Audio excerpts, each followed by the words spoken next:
Now we come to curve sketching.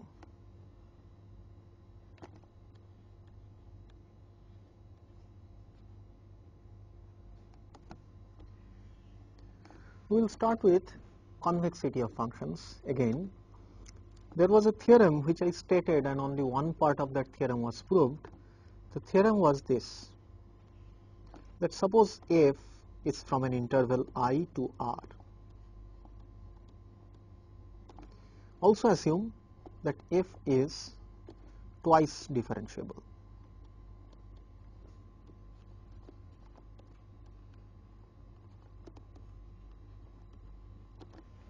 Then the theorem is f is convex if and only if f double prime everywhere is non-negative.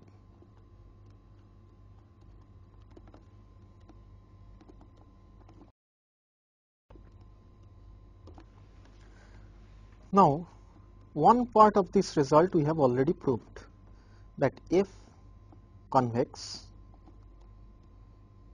implies f double prime x is bigger than or equals to 0. Now we want to prove the converse. As I said earlier, that this will use Taylor's theorem. That is, I will assume that f double prime is non-negative everywhere. From that, I will like to prove that f is convex. Well, I take some x less than y, and x and y are in I. Let us say z satisfies the following, that x less z less y. Then there exists t which lies strictly between 0 and 1, such that z equals to 1 minus tx plus ty. Now what I do is, I use Taylor's theorem. That is, I want to write fx and fy around z. So by Taylor's theorem, then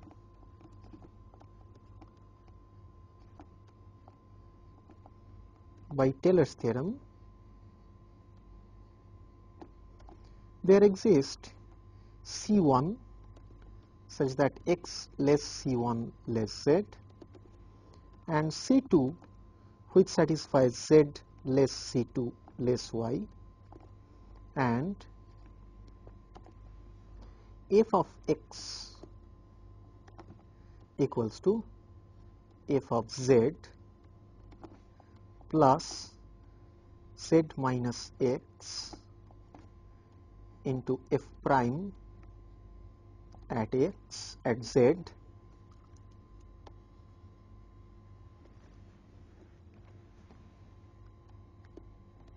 plus z minus x whole square divided by factorial 2 into f double prime at C1. So I am using Taylor's theorem of order 2. Then I write down f of y, which is f of z plus z minus y into f prime z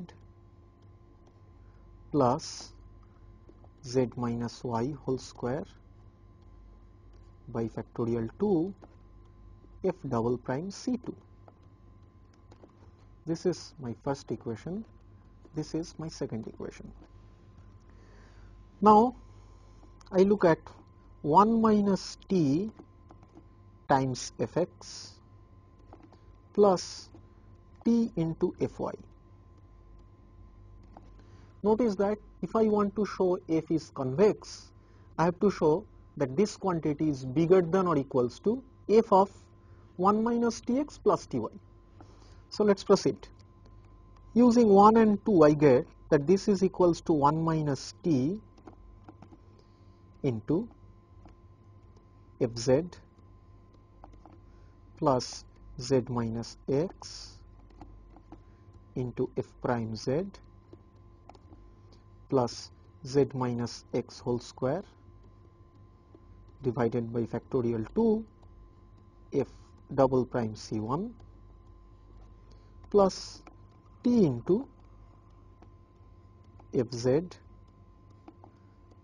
plus z minus y f double prime z plus z minus y whole square by factorial 2 f double prime c2. Now this implies if I collect the coefficients of fz, I get 1 minus t plus t, that means I get just fz. Then let us look at f prime z, the coefficient there I get is 1 minus t into z minus x plus 1 minus t into z minus y plus the remaining term, that is 1 minus t into z minus x whole square divided by factorial 2 times f double prime c1 plus t into z minus y whole square by factorial 2 f double prime c2, which then turns out to be fz plus then f prime z into, if I calculate 1 minus tz plus I have ty, 1 minus tz plus tz is z, then I have minus 1 minus tx minus ty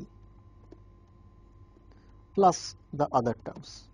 Now if I look at this, 1 minus tx plus ty is z, so this quantity is actually z minus z, which then is 0. So what I am left with is actually f of z plus 1 minus t into f prime c1 into z minus x whole square by factorial 2 plus t f double prime c2 times z minus y whole square divided by factorial 2. Now look at all these terms. 1 minus t is bigger than or equal to 0 because t lies between 0 and 1. F double prime c1 by my assumption is bigger than or equal to 0. This quantity being a whole square is bigger than or equal to 0. Similarly, this term is bigger than or equal to 0. This term here is bigger than or equal to 0. So is this term. That means this quantity is certainly bigger than or equal to f of z. But then this is equals to f of 1 minus tx plus t of y. This is precisely what we wanted to prove, because the left hand side was 1 minus t times fx plus t times fy, which here is turning out to be bigger than or equals to f of 1 minus tx plus ty. So this satisfies the definition of convexity, implying that f is convex. This is a easy criteria to check convexity of functions if the function is twice differentiable. For example, if I look at the function fx equals to x square, then if I look at the double derivative of this function f double prime x, this is 2 for all x, implies f is convex. But if you look at fx equals to x cube, the situation is not so, because if I look at f double prime x, this is 6x, which is bigger than or equal to 0 if x is bigger than or equal to 0, and it is lesser equals to 0 if x is lesser equals to 0. That means the function fx equals to x cube is convex if x is bigger than 0. But if x is less than 0, the function is concave. And then it becomes very easy to draw the graph of this function. Suppose this is my axis. Then fx equals to x square also satisfies that fx equals to f minus x. That means on the right hand side of y-axis, the function looks exactly as in the left hand side of the y-axis. But on the right hand side of the y-axis, the function is anyway convex, and f of 0 is 0. So fx equals to x square looks like this. And hence, on the negative side also, it will look like this. But if I look at fx equal to x cube, it will look like this on the right hand side, but it will look like this on the left hand side, because it is concave on the left hand side. This is how this result helps us. It becomes the most fundamental result for convex functions. To determine convexity, you just look at the double derivative of the function and try to see where it is non-negative. Wherever it is convex. The same way one can say the same thing is that a function, if it is convex, if its derivative is increasing, because derivative increasing would mean the double derivative is non-negative. Okay? So we are going to use it at some point of time, that a function f is convex if the f prime is increasing or the double derivative is non-negative. Now let's go to the second thing. We are going to define something called point of inflection.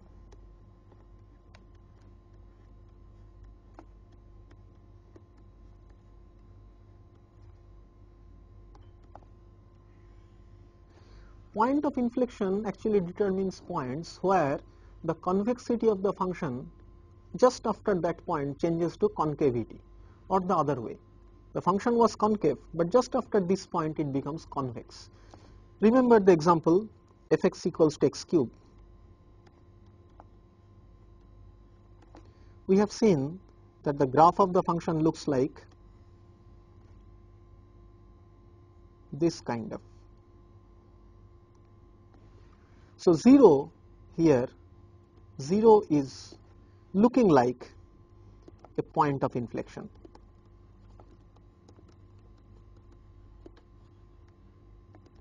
Because just after 0, the function becomes convex, and before 0, that is on the negative side, it is concave. So what is the precise definition?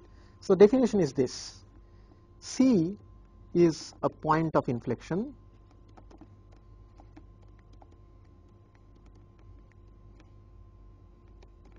if there exists delta bigger than 0, such that on C minus delta C, the function is convex, and on CC plus delta, the function is concave, or vice versa.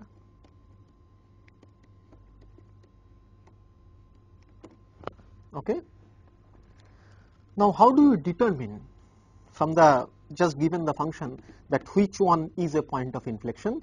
For this, we have a necessary criteria.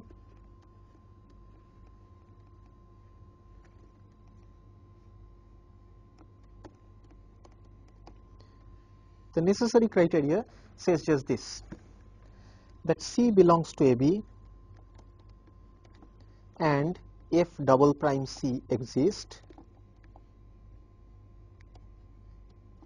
then C is a point of inflection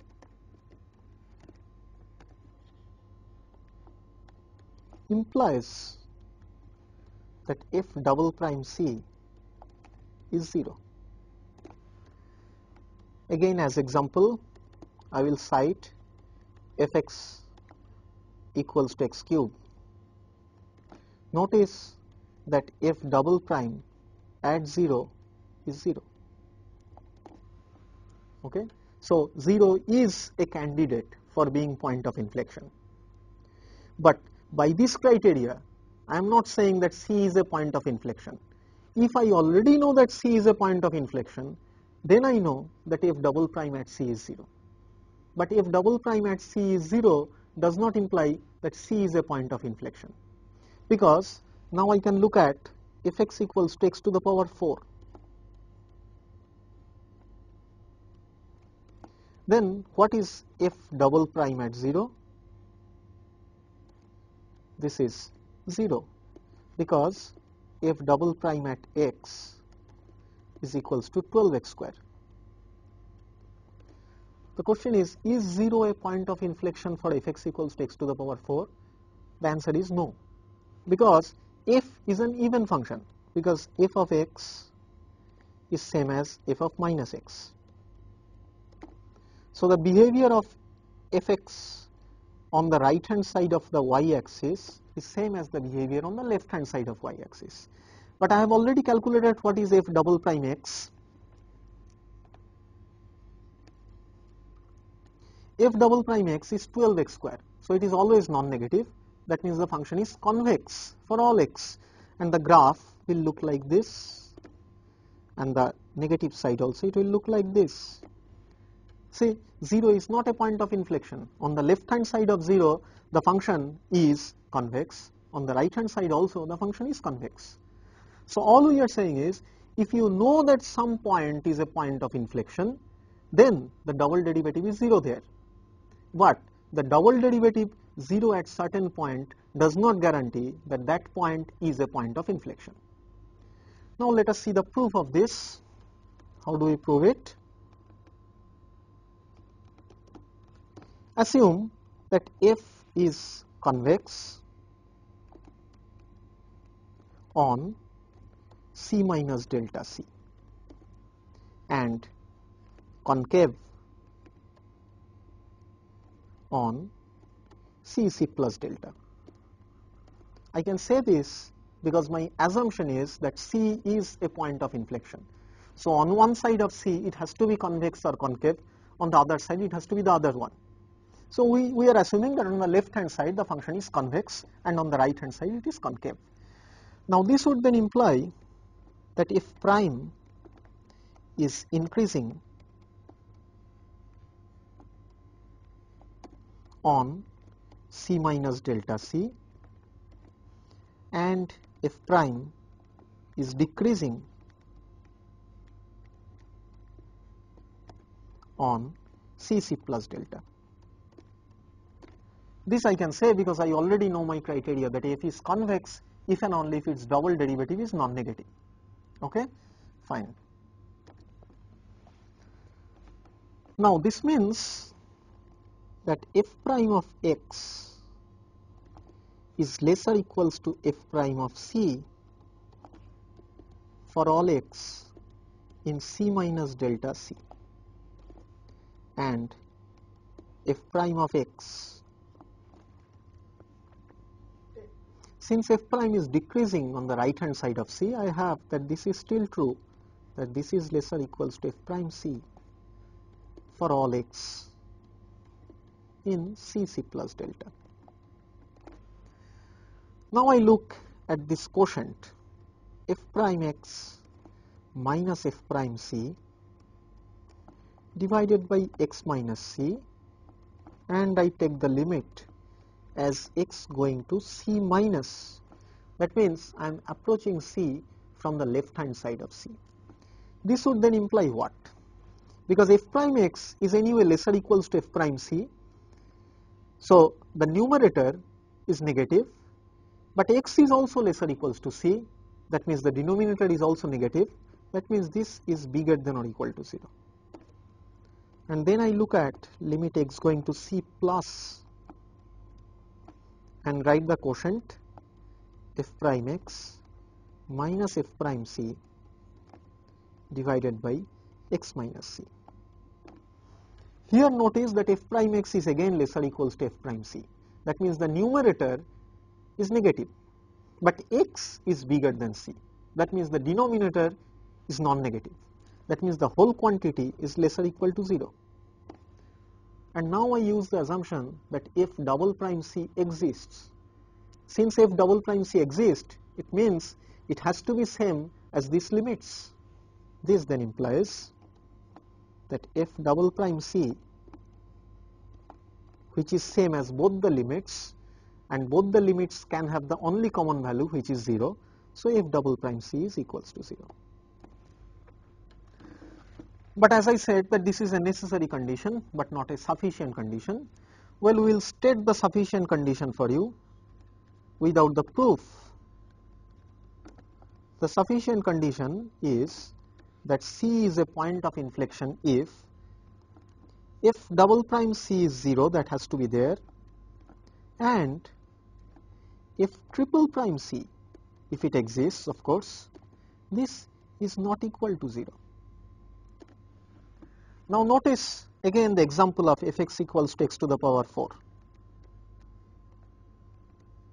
We have noticed that if double prime 0 is 0, but 0 is not a point of inflection,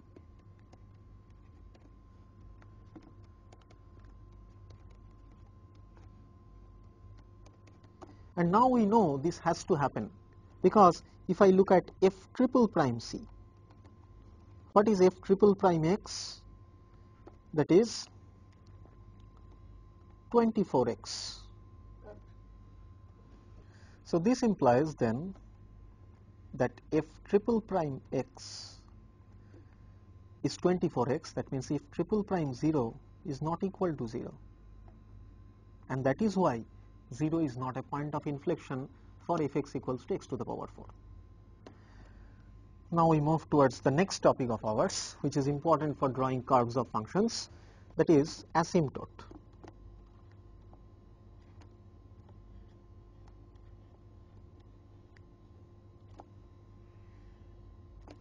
Intuitively, asymptotes means that they are tangential to the curves but at infinity. You go towards infinity, the distance between the curve and the function decreases to 0, something like this. So the precise definition is this, that I look at a line Lx, f is a given function, f is a given function. I look at a line Lx which is of the form ax plus b. This is an asymptote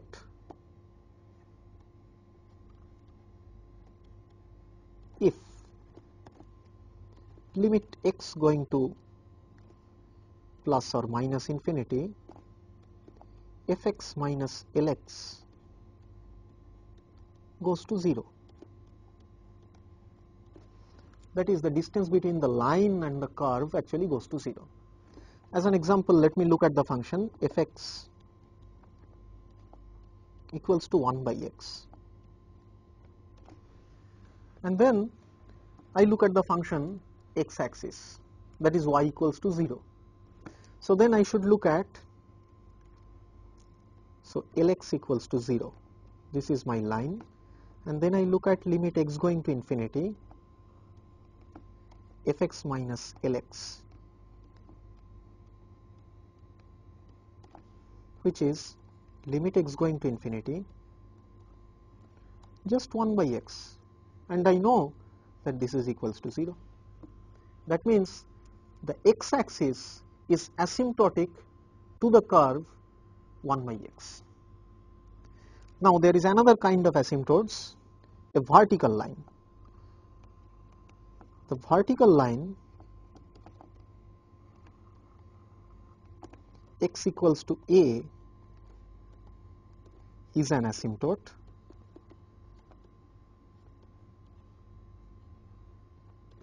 if limit x going to a plus or a minus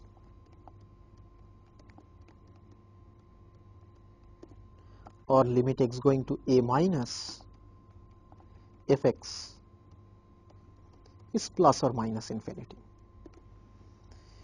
Again, as an example, I look at fx equals to 1 by x and I look at the y-axis, that is x equals to 0, and then I check that limit x going to 0 plus fx equals to plus infinity. This implies x equal to 0 is an asymptote.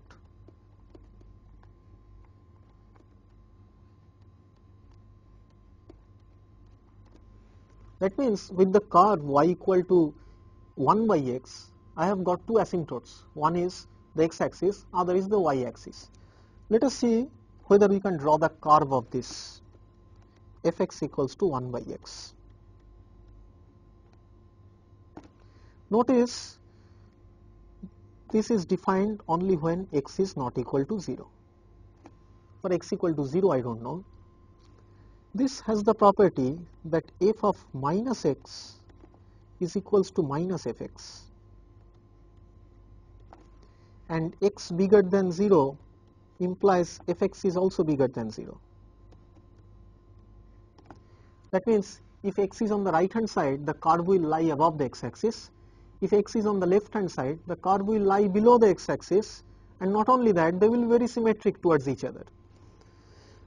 Now, how the curve bends, to understand that, I look at f double prime x. That is, f prime x I know, which is minus 1 by x square, and then f double prime x is 2 by x cube, which is bigger than or equal to 0 if x is bigger than 0. It is less than or equal to 0 if x is less than 0.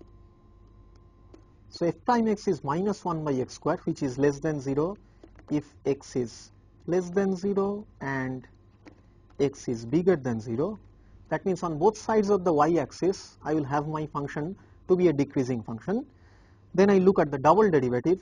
I see that f double prime x is 2 by x cube, which is bigger than or equal to 0 if x is bigger than 0 and less than or equal to 0 if x is less than 0. That means f is convex if x is bigger than 0 and concave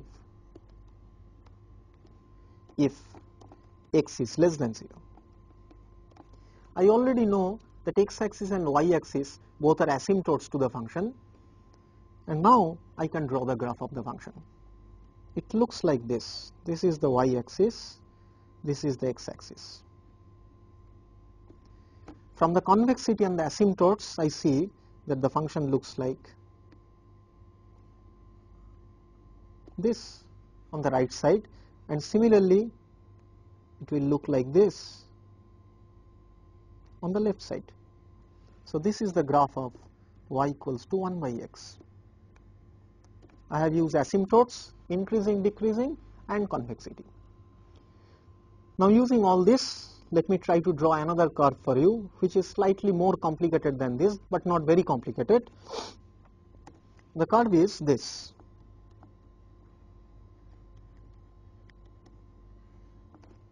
Fx equals to x4 minus x square. Again, notice the first thing, that f of minus x equals to fx.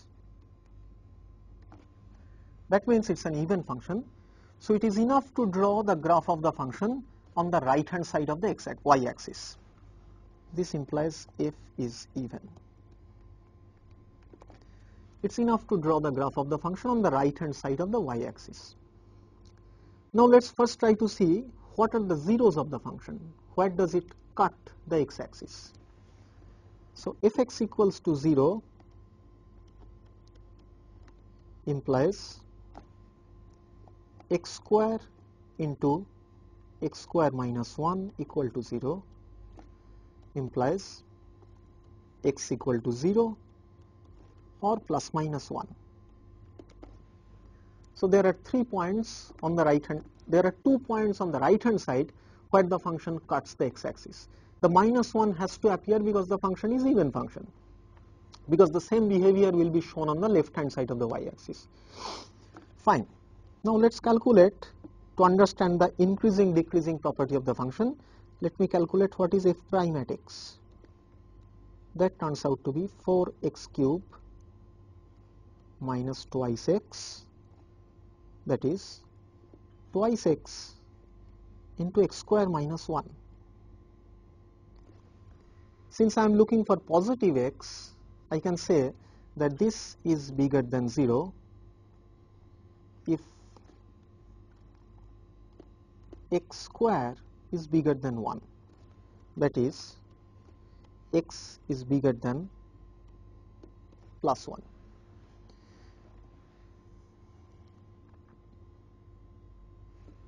Now, what are the extreme points, the maximum minimum of the function? That also I have to understand. So I have to look at the critical points, that is f prime x equal to 0. This implies twice x into x square minus 1 equal to 0. That means x equal to 0 and plus minus 1.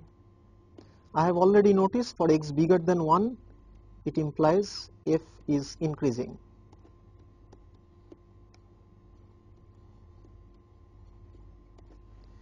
Now, I have to find out what is the nature of the critical points. Where do we have maximum, where do we have minimum? For which now I have to look at the double derivative, that is f double prime x. What is f double prime x? Well, that turns out to be 12x square minus 2, that is 2 into 6x square minus 1. Notice that this is f double prime x is less than 0 if 6x square minus 1 is less than 0. This implies x square is less than 1 by 6. This implies x less than 1 by root 6. In particular, it follows that at 0 f double prime is negative. This would then certainly imply that 0 is a local maxima.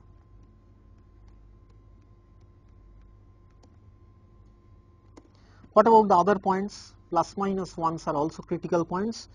Well, what happens at 1? F double prime at 1 is 12 minus 2, that is 10, which is bigger than 0. This implies 1 is local minimum.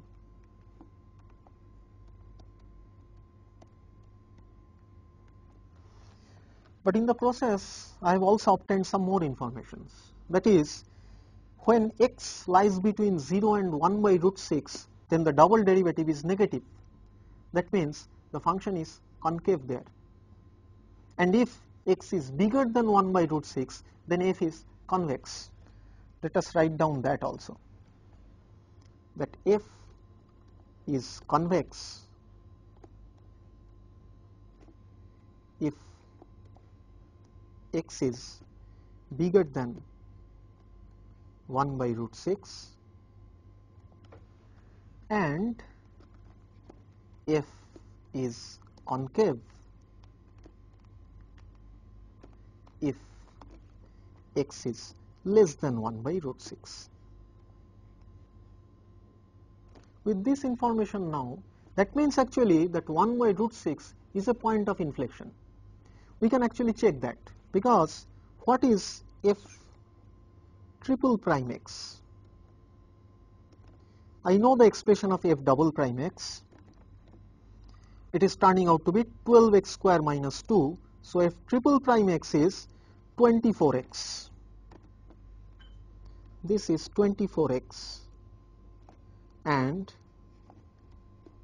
f triple prime at 1 by root 6 is non-zero, but f triple double prime at 1 by root 6 is equal to 0. This implies root 1 by root 6 is a point of inflection.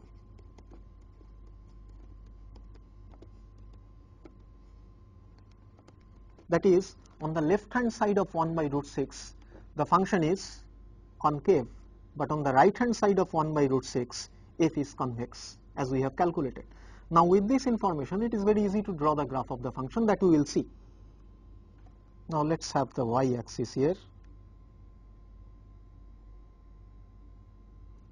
We have the x axis here. The curve has a 0 at 0 that we have seen. Let us mark the points. This is 0.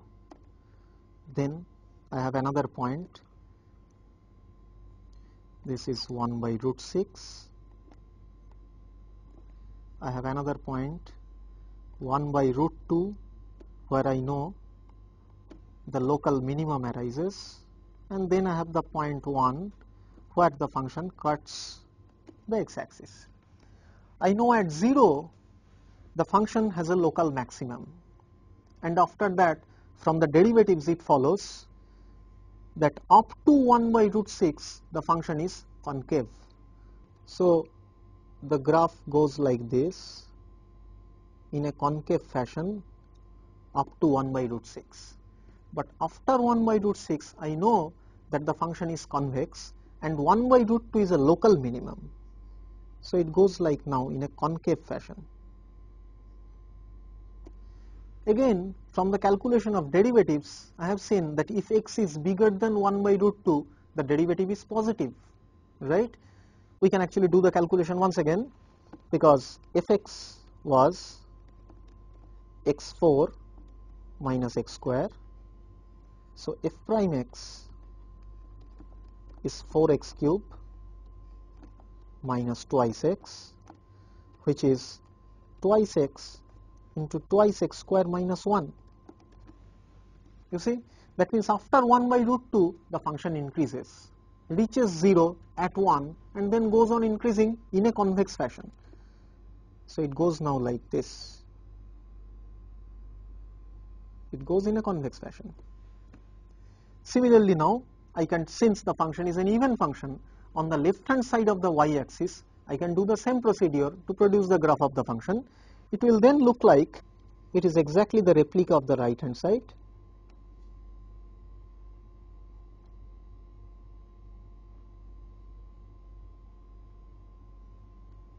It will go exactly like this. This is what now the graph of the function looks like. Now let us try to sum up what we have done in this set of lectures. We started with derivatives, and then after mean value theorem we started connecting the behavior of the function with the derivative. The first one is f is increasing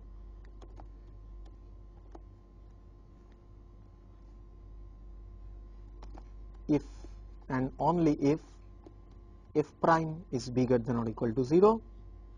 Same for decreasing.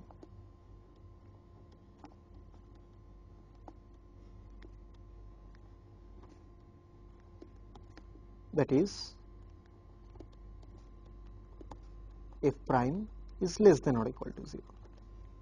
Second point was the extremum points. At local maximum or local minimum, f prime has to be equal to 0.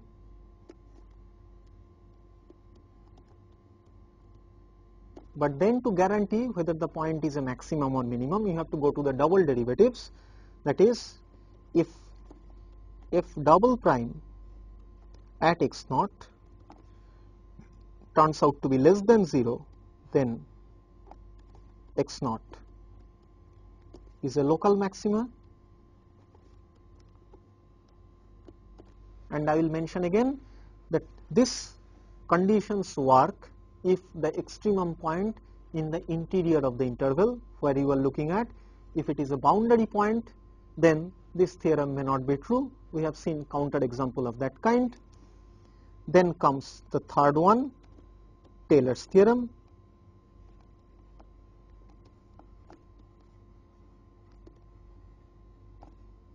It says that if you have a function f in a closed interval ab, then fb can be written as summation k from 0 to n minus 1 fka b minus a to the power k by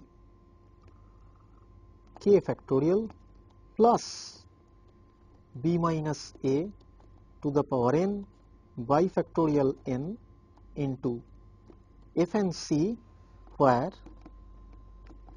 a less c less b, and the last term which we have written, this is called the remainder after the nth terms. We have noticed it as written it as Rn f x. We have also seen that the Taylor series of the function converges to the function if and only if this remainder goes to 0 as n goes to infinity. That is, I can write fx to be equals to summation n from 0 to infinity fn 0 by factorial n into x to the power n if modulus of Rn f x,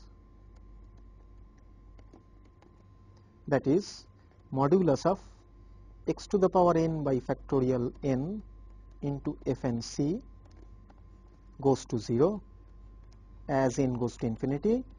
Notice that the point c which I am writing here, it should actually be written as c should be written as cnx. It depends on the point x as well as the n which I am looking at.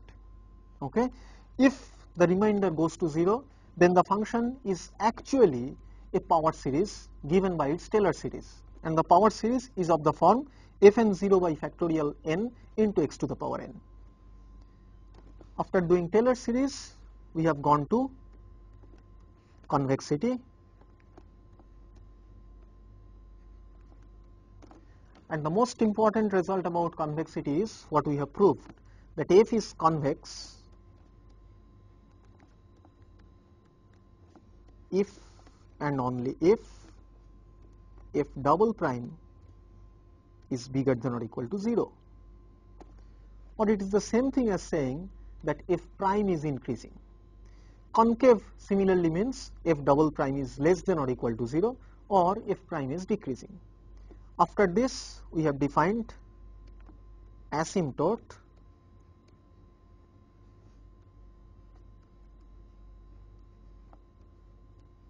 and points of inflection.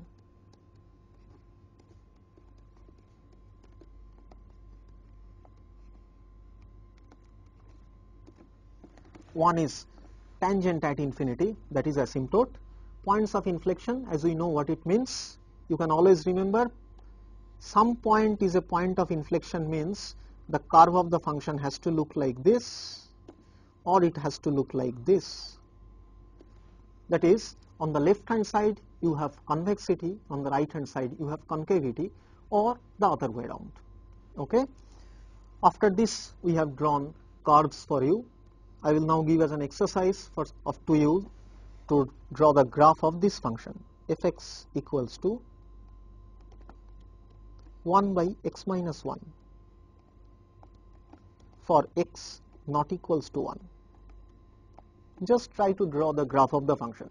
Now, there are certain tips to draw the graph of a function.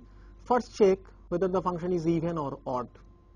It may not be anything, but if it is, then your job is simpler.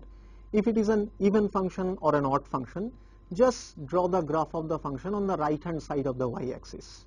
If it is the even function, draw the same graph on the left hand side, you get the graph of the function. After doing this, you look at the first derivative of the function to find out the increasing decreasing behavior of the function and the extremum points, that is the zeros of the derivatives. Then the next thing you do is you examine the zeros of the derivatives, whether they are local maximums or local minimums. Once you do that, and where it cuts the x-axis, that is also important, that is what we have used in one of our examples. Once you know that, you have some good idea about where the graph of the function cuts the x-axis and which way it is increasing or decreasing, that you get from the behavior of the derivative. Now you go towards the double derivative, because once you want to draw that curve, you have to know which way it bends, right? That is always given by the convexity and concavity of the function. You calculate the double derivatives, see its behavior, where it is positive, where it is negative, where it is 0. If you have some 0, look at the triple derivative of the function, you might get a point of inflection, and then using all these informations I am sure you can draw the graphs of many functions.